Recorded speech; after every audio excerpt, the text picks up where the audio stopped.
काय रे, विसरलात तर नाही ना दादाला? किती म्हटलं ना की आता नाही बोलायचं, तरी मन काही राहत नाही बघा.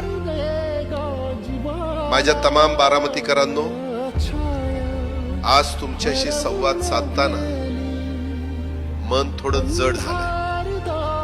खरं सांगू तर बारामतीमध्ये कधी पोट निवडणूक लागेल असं तुम्हाला काय, मला सुद्धा कधी वाटलं नव्हतं. पण नियती पुढे कोणाचंच काही चालत नाही बघा.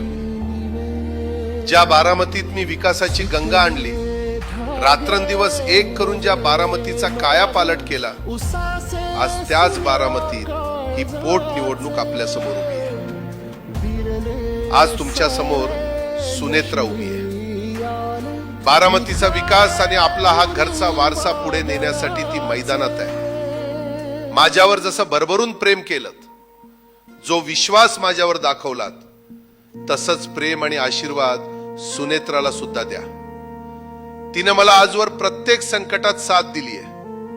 आता तिला तुमच्या साथीची गरज आहे. बारामतीकरांनो, लक्षात ठेवा, ही निवडणूक फक्त एका जागेची नाही, तर बारामतीच्या अस्मितेची आणि इथल्या चालू राहिलेल्या विकासाची आहे.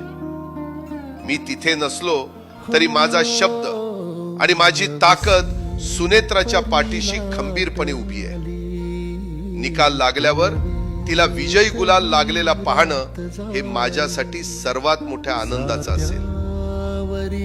आणि शेवटी एकच सांगतो, जसे आजपर्यंत माझ्या मार्फत आपण बारामतीकरांनी मताधिक्याचे अनेक रेकॉर्ड केले, यावेळेस देखील एक नवीन रेकॉर्ड कराल आणि नेहमीप्रमाणे विरोधकांचे डिपॉझिट जप्त करण्याची परंपरा कायम ठेवाल अशी आशा व्यक्त करतो.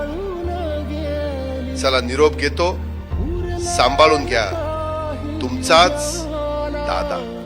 दिसले समोरी हसले घोरी, रुसले न भाषी हवे, सुटले धागे उरले मागे, उसासे सुन्या काळजा